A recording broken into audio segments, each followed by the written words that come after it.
All right, Nick. Top 9 in Pittsburgh, trying to avoid a series loss yet again on a rubber game. Santana coming in to try to close it down for the Buccos, with Bednar obviously pitching in back-to-back days. He's unavailable, and yet we find ourselves yet again trying to find a way to win a comeback variety that we've not done all year. We have not done all year from the 7th inning on, so we are 0-20 when not leading after 7 innings.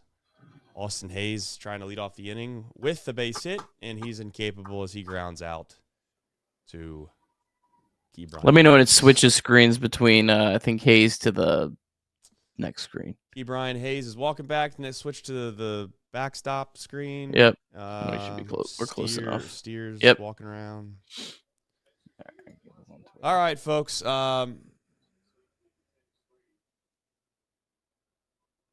I guess we just asked for luck, to be honest. Well, Steers swung the bat good today.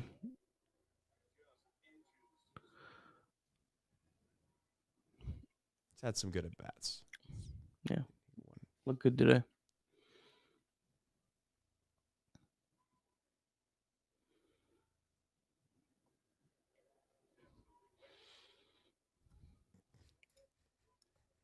Well, I hope. I just hope he hits. Yeah, well, we don't hitting one out isn't really theoretically going to help, but find a way to get on base.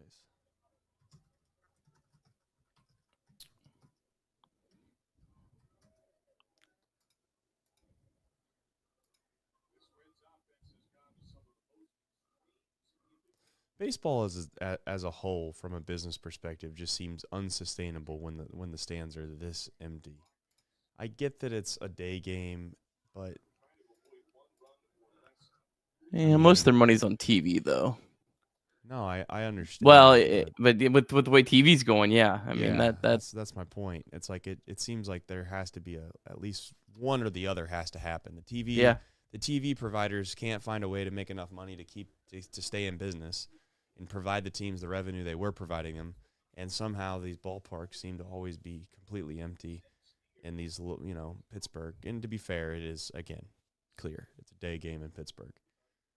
Yeah, they were just talking about on the broadcast. I think there's some really bad weather coming in, so I don't know if that was potentially a threat earlier. No, that's fair. That is a incredible ballpark to go to a day game though too. Yeah, I'm going to have to make my way over there. It does look nice just based off some of the panoramic shots they kind of do during the broadcast at times. I hope you get to go on a nice day, because if it's overcast, it becomes like a very average at best ballpark. Yeah. It's like no ballpark depends on the weather for its greatness than PNC Park. All right, we're a strike away. I almost went today. Took my kid out of school. Pittsburgh's not that far from you, you're saying? Oh, a lot closer than Cincinnati. All right, that'll do it, folks. We'll be right back in just a minute. All right, hang around. Please hang around. We love you. We appreciate you. We'll be right back. And the bench to bench. Change hit in the air to deep right field. Back goes Clemente. It's the save. She's done. Get out of here, baseball. They scored. Oh, my God. You believe it. Johnny Bench has tied it up. The Cincinnati Reds win the World Series in 4 straight. It was a sweep. In the dirt. It's a wild hit. Here comes Foster. The Reds win the pennant. Perkins won the game. That ball is fair. Cincinnati's ahead. 2 games to none. Welcome, Joe Randa to Cincinnati. Adam Dunn has done it again. Benzinger backing and calling. And the 1990 World Championship belongs to the Cincinnati Reds. Marty, yes. This is Adam from Milwaukee. Hey, Adam, how you doing? I'm good. How are you? Good. Do you think Scott Hatterberg's a good player? Dunn up there with the bases loaded. The outfield deep and around toward right, and the 1-0 on the way to the plate. Swung on. Long drive. Right field. And this one belongs to the Reds. And a high drive. Hit back into deep right field. Junior has just knocked the door down to the 500 club. Benson's first home run is a walk-off winner. De La Cruz is, oh my goodness, look at this kid run. My, oh my, that is a triple. Matt McClain's first big league bomb. Spencer Steer's first big league hit is a home run to straightaway center field. Joey Votto's done it again. The pitch. Votto swings high in the air. Right field. Yes! He pointed to the dugout to say, I told you. That is Joey Votto's 315th career go-ahead ribby. Only Johnny Bench had more as a Red. And I can't tell you how much it means to play in front of everyone here in Cincinnati as a Red. What a gift. What a tremendous gift. So thank you. Thank you. I think I can speak for all of Reds country. Joey Votto, thank you. High drive, left center field, racing back to the wall, Bourgeois. The Reds are National League Central Division champions. In the air, left center field. Did he? He did! He did! Red win! Win! Line to the right field. Genius, the first Red ever with 4 home runs in a game. Can you believe it? In the air, down the right field line. Does it have a chance? The Reds have won on a 3-run home run on opening day by Ramon Hernandez. A strike away and out away is Homer Bailey. Ground ball to third. Frazier gloves. Throw to first and Homer Bailey for the second time in his major league career has tossed a no-hitter. Oh, gosh. Are you kidding me? Holy Moses, the second player in major league history to hit 7 home runs in the first 10 games. In the air and the Reds win. What a dream beginning to the career of Jay Bruce. All right, welcome into a daytime edition of Chatterbox Reds. Reds fall 3-1 in Pittsburgh of a yet another rubber game that they're incapable of winning, and it does feel like we are back to square one. Boy, did we think that we had kind of maybe turned the corner, and we were finding a baseball team that were going to maybe find their stride, heading into what maybe you could call one of the most meaningful spots of the season, and yet we find ourselves heading to Pittsburgh after being disappointed by playing a couple other teams that were pretty weak, comparatively speaking, and capable of taking care of business there. Sweep the Guardians. You're all the way back. And you find a way to lose to Pittsburgh in Pittsburgh, per usual, might I add. Somehow they have our number. Nick, what do you make of it? Honest to God. I mean, what do you make of it? This feels like we're right back in the exact same spot we were after the day game last week against the White Sox. I mean, our one game better. So certainly there is that. But, yeah, I don't know. Just a frustrating series. You know, I said coming into the series, this is a series you'll probably have to win some games ugly. Reds had an opportunity to win 2 ugly games the last 2 days and couldn't win either one of them. Yep. And I have a take that I'd like to – I don't know if you want me to save it or if you'd like to do the box score recap, but it was a take or a thought, I guess would be the appropriate term that I had as I watched this game. And I was reading through the names of the lineup, and I was thinking about how we got to this point. Should we tease that for later in the show, or should we get that? Should we do it now? Your decision, Nick. You do it now. Do it now. Go ahead. You know, while it's fresh in your brain, go ahead and just deliver. Well, I was thinking like, okay, who's been disappointing in this lineup? You know, and it's really been a lot of guys, a significant amount of players outside of maybe Austin Hayes, TJ Friedl. I'm not really going to include kind of Will Benson, the Reese Hines, and even the Connor Joes of the world. Okay, I don't know if that's really fair to bring them into the equation just because there's just not been enough time there for me to make a holistic, very good judgment on them. But the rest of these guys have not been good. Matt McClain's been a severe disappointment. Elly De La Cruz has not lived up to the expectations that many people had placed upon him. Spencer Steer's not been very good. Tyler Stevens has not been good since he's come back. And really, a lot of the production that we've gotten out of this team, if we're being completely honest, have come from guys that really we should have never really been leaning on in the first place of having production from. When you're a smaller market, I don't care. People hate that term. Call it whatever you want. If you guys want to come up with another term that makes you feel better about it, go ahead. But you can't really have a lot of guys that you lean on or you planned on leaning on coming into the season being absent. CES gets a pass largely because he's not around. Candelario gets a pass because he's not been around. That is the problem here, folks. That is the problem. Is that we have guys on this team or this franchise, whatever term you'd like to use, that we've paid considerable amount of money to that have been inept. Candelario was supposed to be a big bat for this team. He's been as relevant as Nick Senzel for this team over the last few years.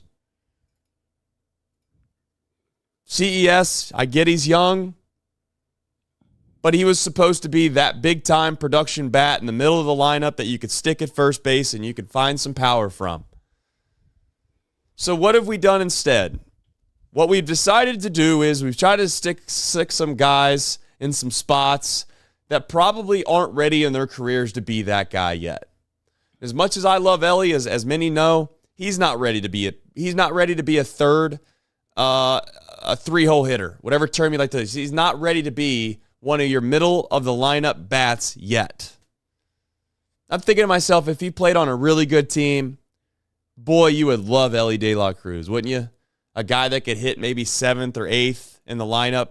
Perhaps he could lead him off if you really wanted to. But you're not leaning on him. You're not really expecting him to be the core catalyst that's going to get your offense over the hump. He's just kind of like he's your Santiago Espinal on a very good team.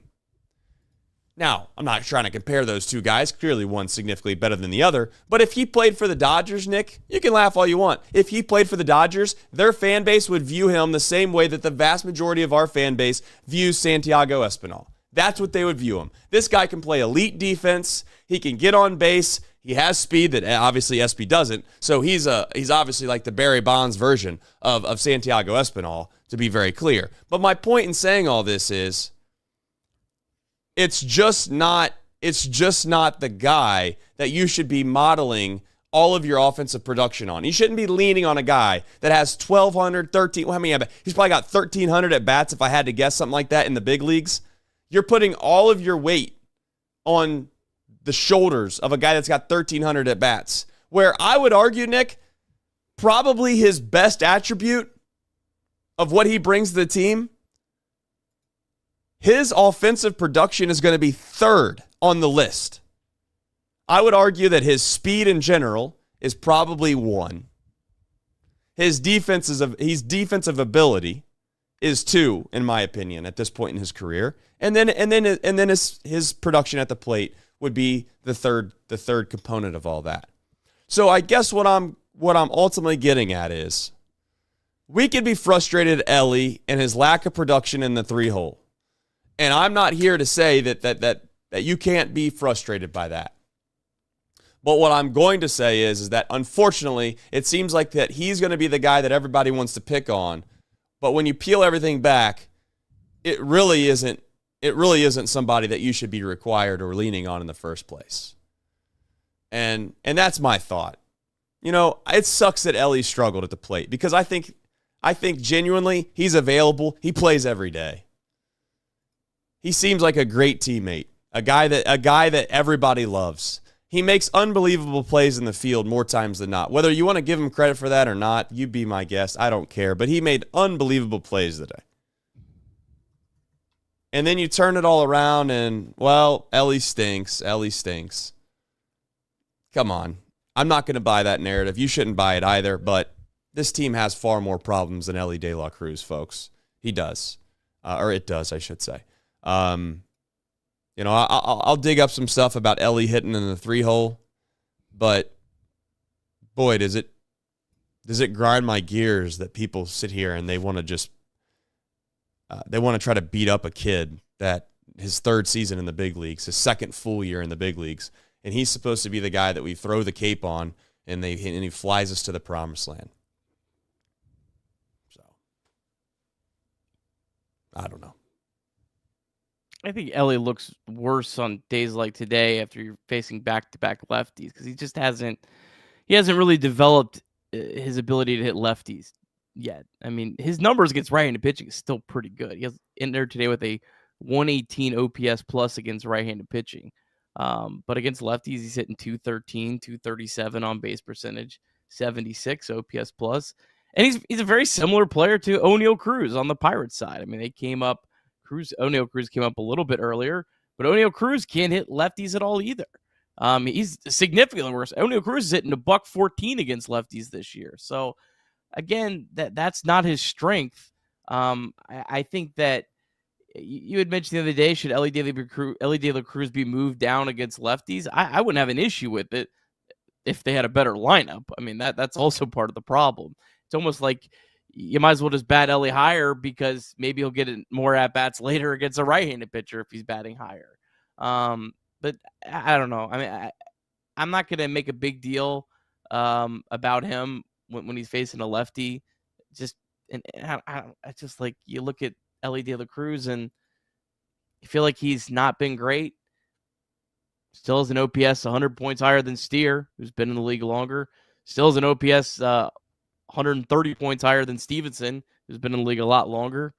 I just like that's not anywhere close to my worries or thought process right now. I understand. Out of all players currently, there's been 41 players that have played at least 15 games that have batted third base or have batted third in the lineup. Excuse me. Elly currently ranks 25th in OPS for guys that are batting third. He's at 721 currently. Andrew McCutchen, to put that in perspective, has played 26 games while batting third. His OPS is 695. So, I mean, and I know it's a ridiculous thing to do here, but like when comparing that to the top two guys Freddie Freeman's batted third 29 times. He's got a 1,200 OPS. Aaron Judge, obviously, is having an all-time season. He's at 1,500 OPS. Those aren't fair to compare the two, but that's a drastic difference in production out of the three-hole. Who do you put in the three-hole, I guess, is the question. Because there's not too many other better options. But I'm just saying, like, when you try to compare the league leaders to what the Reds are getting presented at the power positions, it's not even remotely close. And I'm not trying to say that it's Elly's fault or anyone else's fault, but this offense is, you sit back and you wonder, like, how in the world can we possibly not be able to produce any runs? Well, you just go look at the league leaders and see where they hit in the lineup, and then just look at the vast difference in production out of those guys and what we currently have. And it's pretty stark. It's kind of sad at times, to be honest with you. Now go compare number 2 spot with the rest of baseball. Well, that would be even worse. It's not good. I mean, I'm not trying to. My point in saying all this is it's not really like. I don't know. I guess my point in saying this is it's just like, I don't know. I'm trying to be positive. It's just hard to be positive when you watch this team consistently be inept offensively. We get excited when Spencer Steer gets a base hit like 2 games in a row. I mean, he's looked good today. All right, he got a hit. That's cool. Am I wrong? I mean, you could say I'm wrong. He does have a 10-game hit streak right now. Great. Was he 10 for 38 or something? 10 for 42? 323 average coming into today during his hit streak. First walk, though, during his streak. It was a 323 average, 323 on base percentage.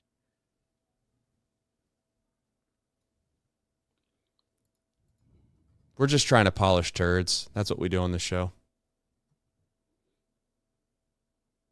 I mean, mostly. Offensively, at least. I mean, I don't know how else to say it. Maybe I'm wrong. but I don't know. I don't know. I don't know what this lineup is. I don't know what it'll look like at the end of the year. I really don't. I'm not trying to pick on Steer either. People are mad because I'm picking on Steer. I'm not just trying to pick on Steer. I pick on anybody. Steer's playing really well right now. I'll give him credit. I mean, he hasn't been good enough all year by any stretch of the imagination, but he's played well the last couple weeks. You know what's crazy is, like, if you put one of those league leaders in this lineup on this team, God's honest truth, we would act like they deserve to be in the Hall of Fame for just one season. That's how bad it is around here. Could you imagine? I'm just saying. Could you imagine just taking Freddie Freeman off the Dodgers and putting him at first base for this team? Yeah. What would we talk? What would we say about him?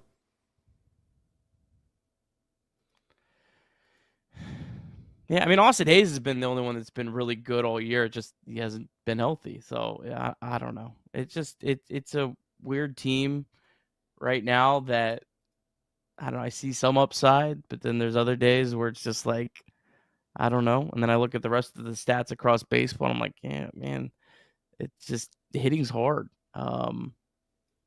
I don't know. I really don't. Hitting is hard. I don't have a lot to say. I really don't. Hitting is hard. I think that there's a great point in the chat. I'm gonna do a super chat here real quick because I wanna get to something that I think is worth discussing here real quick. Ned Flanders with a big bomb says, "Do we 1, trade a pitcher for a bat? 2, sell the veterans and just let the youngsters develop for 2026? 3, perhaps keep our hands down and keep grinding, keep our heads down and keep grinding."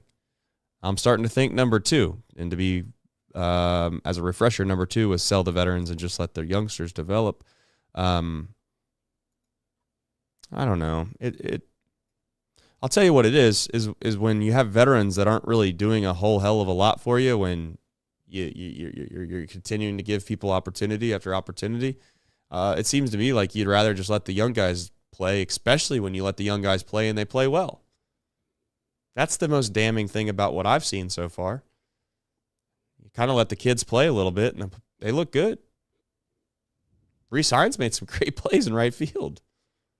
I mean, yeah, they had a really good game defensively today. Yeah, that play that Elly made that wasn't an out that they got overturned was one of the best plays I've seen. I don't know, Ned. I don't know. That's a great question. You know. I'm looking at the Pirates right now, and I'm like, well, at least they know like what they have to do. Like, at least they know they're done. They try to trade Hunter Greene at the trade deadline. They go try to probably trade the pitcher we saw yesterday, Bailey Falter, at the deadline.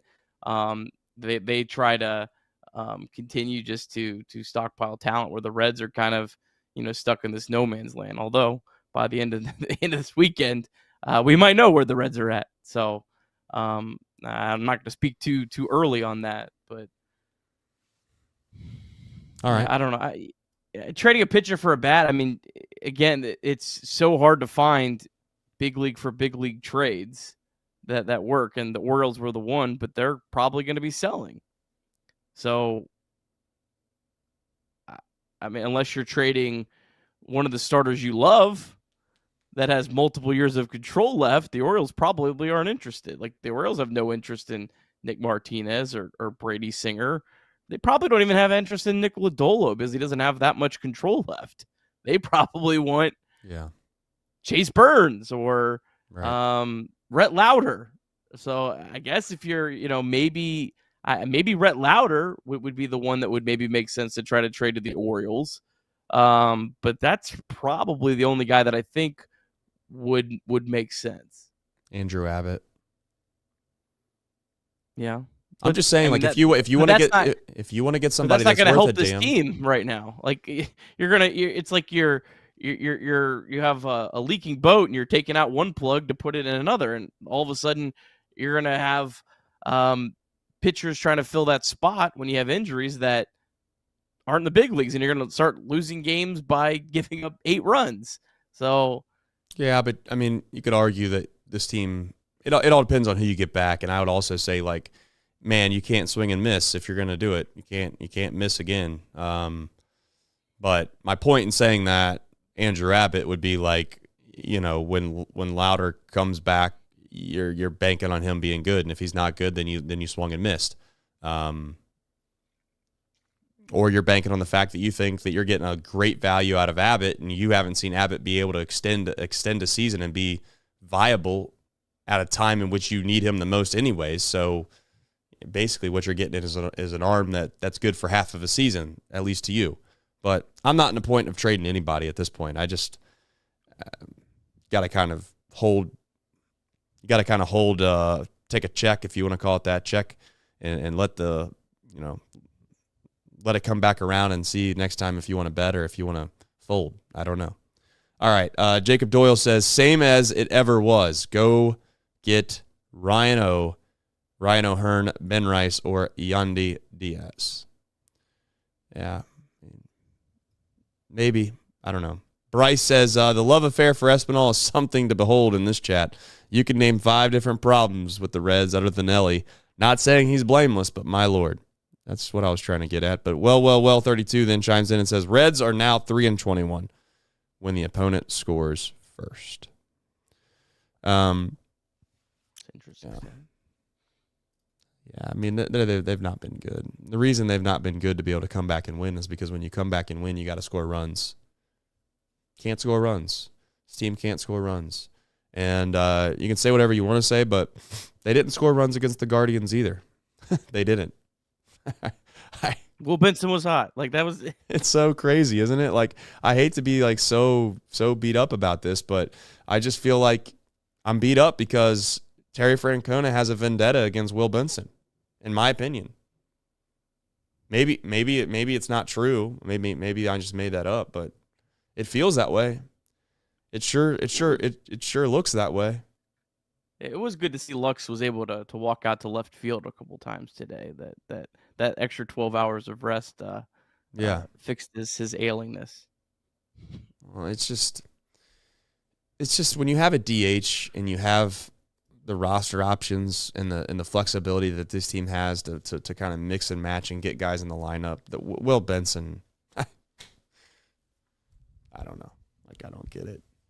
I'm not going to sit here and spend 30 minutes yelling about why Will Benson deserves to play. Like, if I got to do that, then what are we doing? I'm wasting my time. I'm not even going to sit here and do this whole re-signs Will Benson thing, but if this team can't hit, then I'd rather have those 2 guys in the lineup every day. And I don't even care anymore. I know it sounds like I given up on the season. I guess what I'm saying is I don't really care anymore about whatever lingo you want to throw out there for me, or whatever kind of dressing you want to put on top of this lineup and say, well, this guy can do that. And I'm like, I don't care.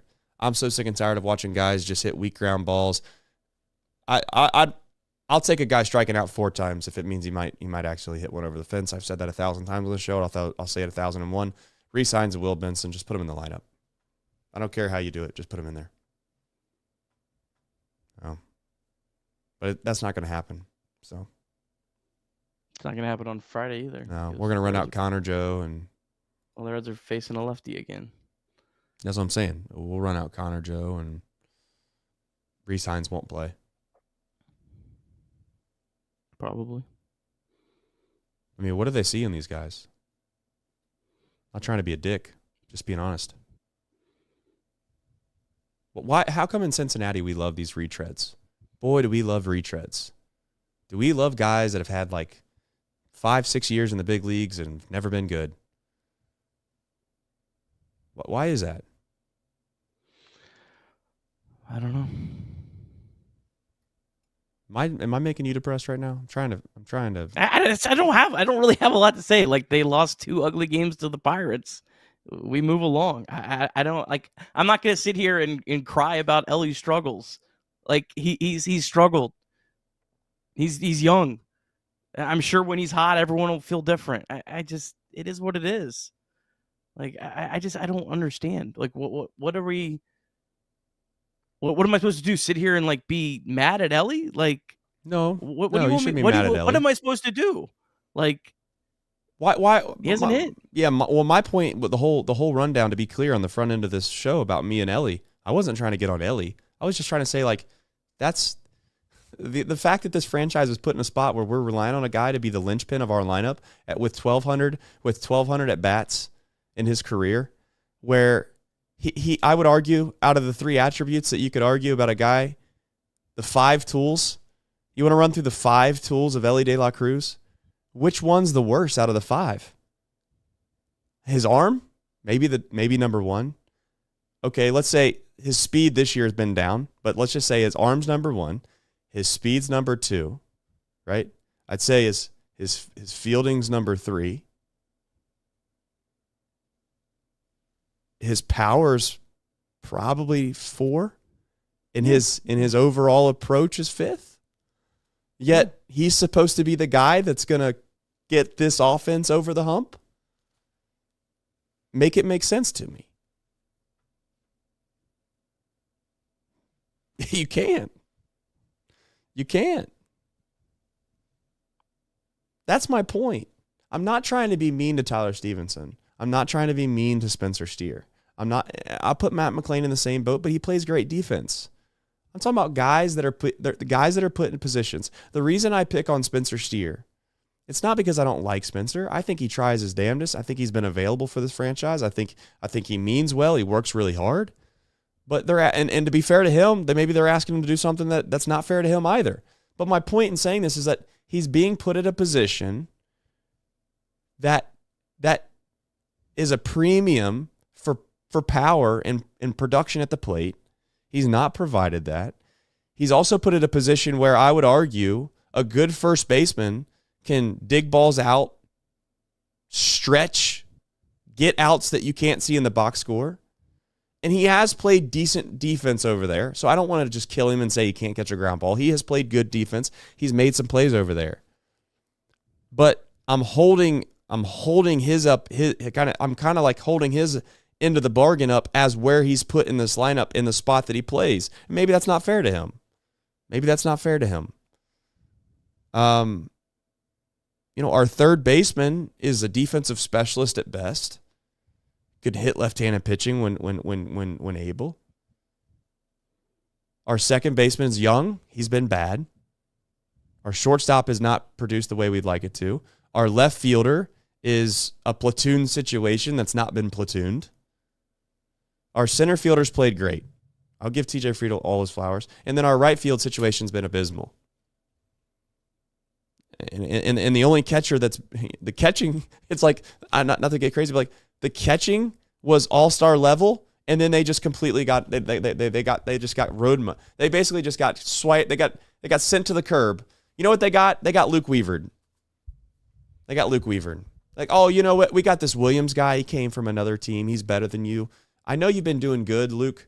I know you've been doing great, but you're going to sit out. How'd that work out for the Yankees? Sometimes you just let guys marinate in the position that they're in if they're playing unbelievably well until it goes away. Wait for it to go away. That's all I ask. But we'll put Tyler Stevenson in there. Austin Wynns might as well. God love him. The reason they don't get rid of Austin Wynns is because there's literally no one behind him, Nick. I don't know if you want to talk about that real fast, but they have no depth behind Austin Wynns. Think about it. If Austin Wynns were to get basically DFA'd, right? Because he has the ability to option out of his contract if he's not the big league club, correct? So he's leaving if they decide that he has to go back down in AAA. If he decides he wants to go elsewhere, with all due respect, Tyler Stevenson's not been maybe the most perfect picture of health. You have Trevino. Who's after that? Banfield? Yeah, so that's why they've kept him, yeah. And that's probably why they kept him. So they limit themselves already. They basically have 25-man roster right now. I don't know. I don't know. We could talk about this game, but I don't really know what to say. You want to do the box score recap?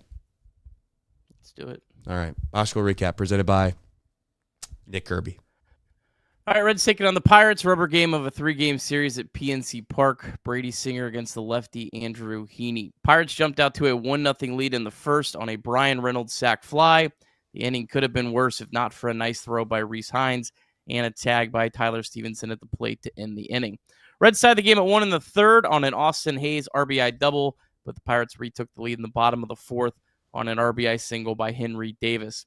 Singer pitched mostly around 9 base runners in 5 innings, thanks to some good defense behind him. Singer's final line, 5 innings, 5 hits, 2 runs, 4 walks, 3 strikeouts. Reds did get Andrew Heaney out of the game after 5 innings, and they did have a good chance in the 6th. After Spencer Steer walked, Tyler Stevenson ripped a double, but Steer was thrown out at the plate. Benson did pinch hit and was hit by a pitch with 2 outs in the 7th, but was caught stealing to end the inning.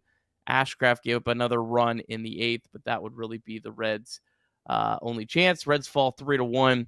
Reds now 25 and 26th on the season, and I don't have a deep drive today. Shout out to DSC. I love DSC. Yeah, appreciate them. I also love reading the chat. I mean, Tom, I've seen you the last few nights. I really respect you. I appreciate you watching the show. Said, Trace, this team may not be the World Series. They might not be World Series bound. But, dude, you need to be patient. It is a virtue. It is a virtue. As long as they don't bury themselves, they will compete. Tito will get the best from them.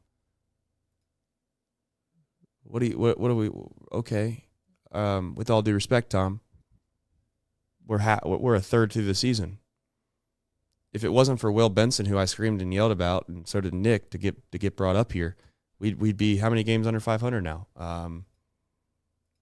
7 or 8 games under 500, I believe. I've been patient for, I don't know, 20 years. I'm 36 years old. I've seen the Reds go to the postseason twice that I can remember with my brain. They've not won a postseason series. You wonder why this fan base is beat up and we're tired and we've not had an above average offense. I'm not even talking about an elite offense. We've not had an above average offense. I don't know. I needed to see the numbers, but I'm pretty sure in like 15 to 20 years.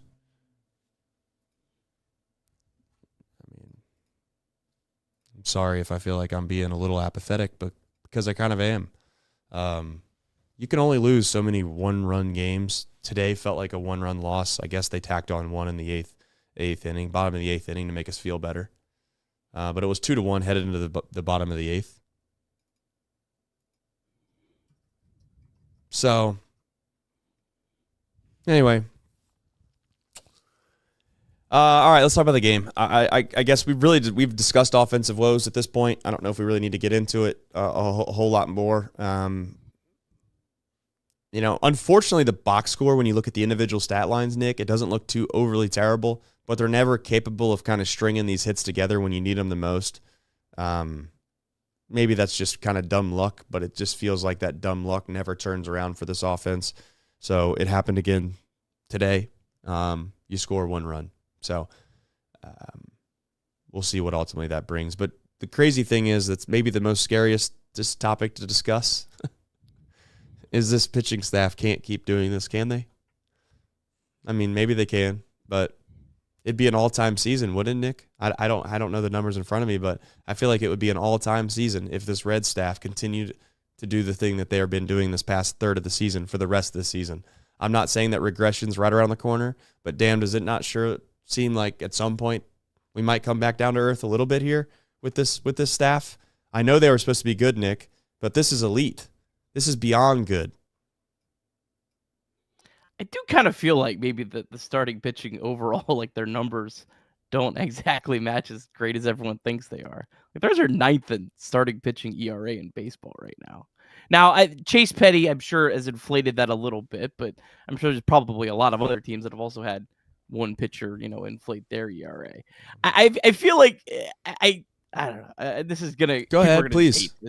I feel like there's a over appreciation sometimes of the starting pitching, and there's an over dramaticness about how bad the offense is. Like I don't think that the pitching is as good. Like I think it's very good, and again, it's what's going to keep you afloat. But I don't think it's like this like they're not the Mets or the Rangers or the Phillies this year. They're not even the Tigers. They're not really even close to those teams. Like they've been significantly better. So I don't know.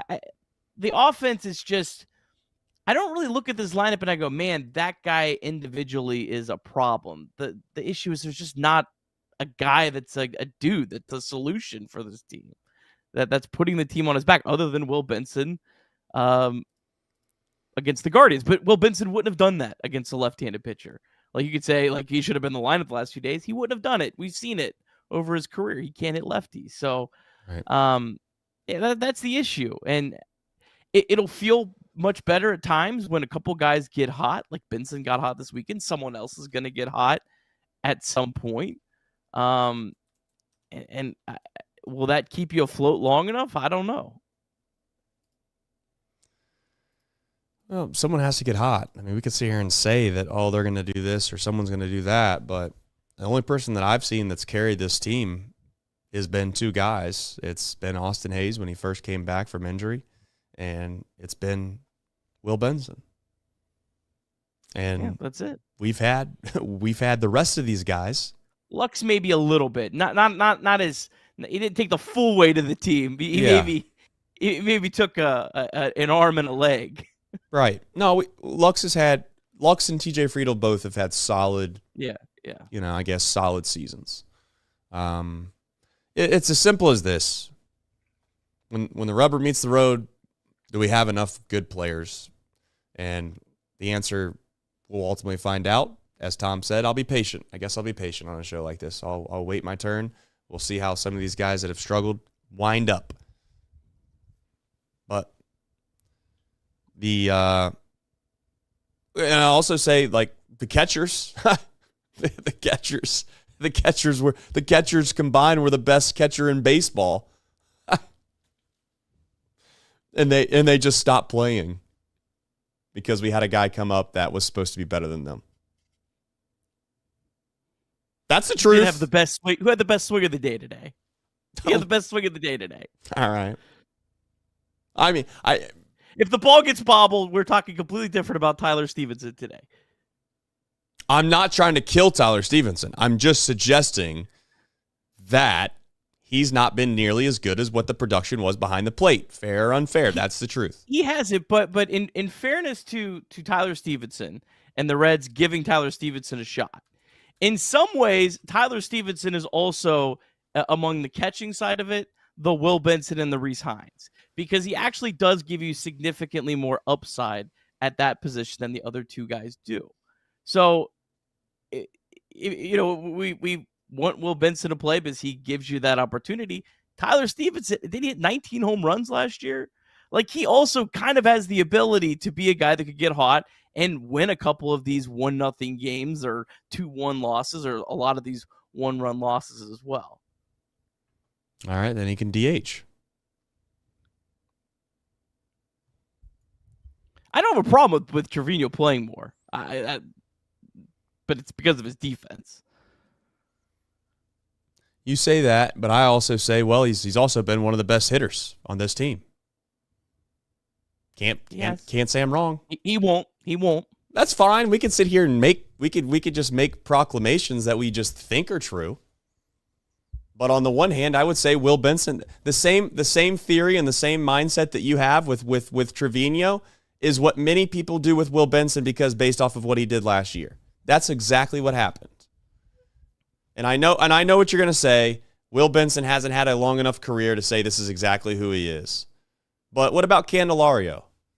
He's had terrible seasons, and then he's had unbelievably good seasons.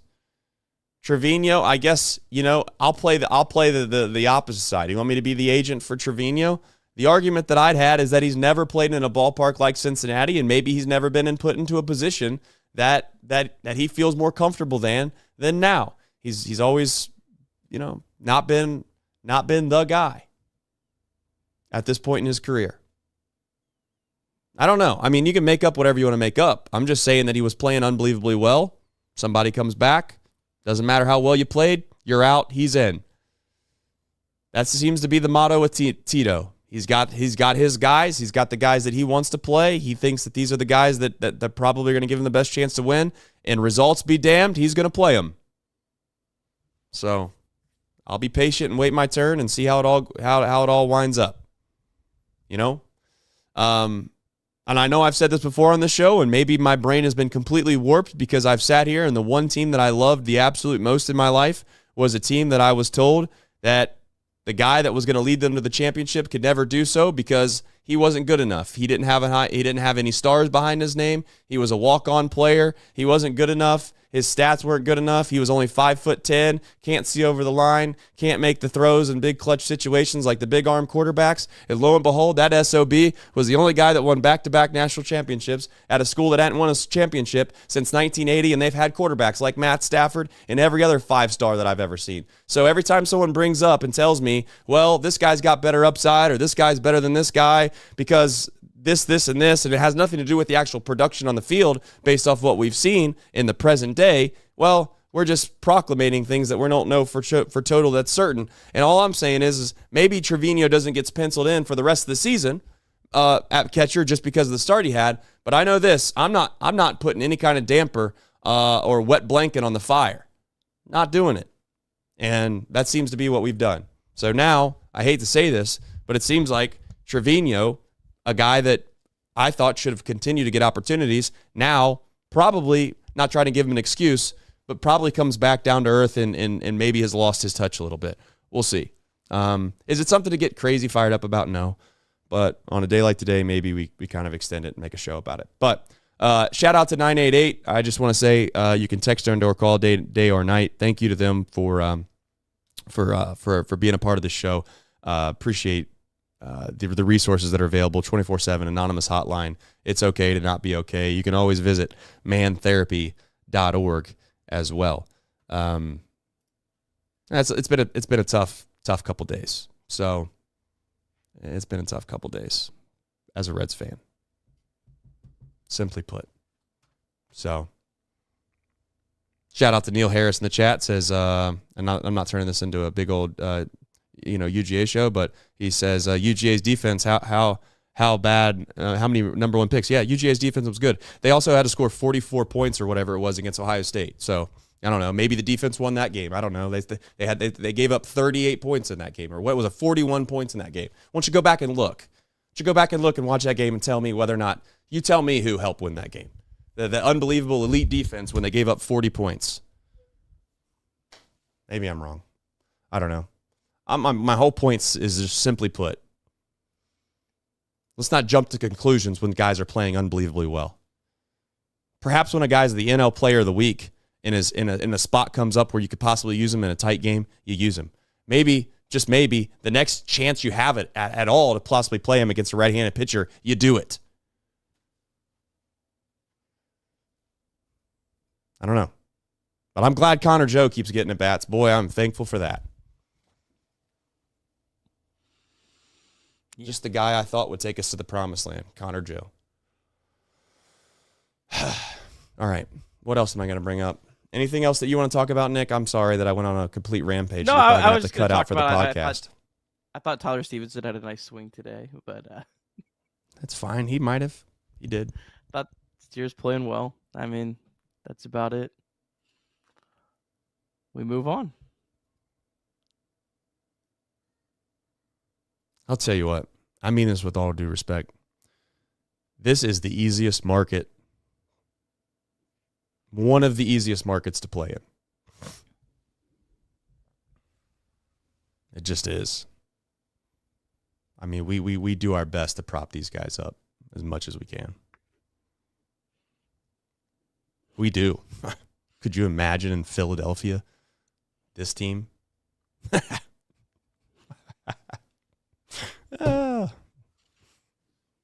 Man, couldn't imagine what the New York press would be doing to this baseball team. But, yeah, we hit the ball hard today, guys. A couple good at-bats. Hitting 205 on the season with a slugging of 407, but seeing the ball well in Pittsburgh. I mean, just... All right, I'm done. I don't know what you want from me today. I don't know what you want from me. I just, like, I was mad last night because like I didn't think they gave themselves the best chance to win. Yeah. Today they lost. Like it is what it is. I'm ready just to move on. I'm ready for it all. We can. Let's move on. You want to move on? I don't Let's have move anything on. else. I'm sorry. I'm not that angry today. That's fine. No, we can move on. We can move on. I gotta go take my kid to soccer in like 20 minutes. Like no, I love that. I love that. Like life moves on. Like I'm done. It does. All right, life does move on. That's actually maybe the best point of the day. Life moves on, baby. I mean, the sun is going to come out tomorrow. And you know what the best part of it all is? The Reds, I don't even think they play. So. They don't. Whoa. I mean, nothing to even be upset about tomorrow. Just got to love the weather in Cincinnati. That's what we're going to do. And we're also going to talk about a little down on the farm right now. Nick, go ahead with the Reds MiLB. Yeah, just one team in action. Louisville lost 7-4 to Gwinnett. The Bats actually came back from down 4-0 early to tie the game, but Alexis Diaz gave up 3 runs in the top of the ninth. Blake Dunn 1 for 5. Avant Johnson 0 for 4. He is really struggling after a good start to the season. Alexis Diaz, as mentioned, gave up a 420-foot homer to Jared Kelnick. Diaz did strike out Ronald Acuna Jr. on 3 pitches. The most Alexis Diaz performance of all time, maybe. Connor Phillips did throw a scoreless inning, also 8 of his 13 pitches for strikes, so that is good to see. And then Sam Ben-Schuster, a guy that I think probably will get a chance at some point this year, if I had to guess, through 3 shutout innings today. Everyone else in action tonight, Chattanooga is at 7:15, Dayton at 7:35, Daytona at 6:30, ACL Reds at 9 p.m. All right, and as I just mentioned, the Reds are off, but the next time they play is a big one, Nick. I mean, this is it. I'm not trying to make it Armageddon, but boy, oh boy, this is it. I'm going to tell everybody, this is the series of all series. You find a way to win the series, and maybe you can get me back on track. But, Nick, take it away. After getting down to 3.5 games 2 days ago, well, Reds lost twice, Cubs won twice, so it's 5.5 now. So certainly you could pretty much end your NL Central chances if you get swept this weekend. Friday, 6:40, Hunter Greene against Matthew Boyd. He is a lefty. Andrew Abbott, 4:10 on Saturday against Colin Ray. And then Sunday, 1:40, Nick Lodolo against Ben Brown. Both Boyd and Ray pitching very well. Brown not pitching as well. But Reds do have their... I would say probably if I had to handpick the 3 guys I'd want to pitch this weekend, it'd be these guys. So I don't know. I don't have a lot of confidence coming to the series, but I didn't really necessarily have a lot of confidence going into the Guardians series either. And yeah, isn't that funny? We'll see what happens. Baseball's a very stupid game. It's a dumb game. Like the stream if you haven't already. Very much appreciate everybody that does that. Helps us out and certainly boosts the algorithm for us and our YouTube channel and everything else in between. So. It's a shame this weekend. This series was a shame, I should say, not this weekend. But we missed Paul Skeens, and we didn't make the best of it. So I guess you move on, as we did with the White Sox. You move on. You think perhaps the season's over, and then this stupid Reds team finds a way to make you excited again. So be prepared this weekend for a sweep, and maybe that's the thing that this team needs to get back on track. They have let us down time after time when they've came home in a big series. And it's a huge opportunity. It is simply put. It's a huge opportunity. So we'll see if they can do it. Take care, everybody. Obviously, the podcast will be available tomorrow. And whatever you're going to do tomorrow, please enjoy the day. Appreciate everybody for watching. And, hopefully we'll have some better luck next time. Take care. Like the stream if you haven't already. We'll see you on Friday.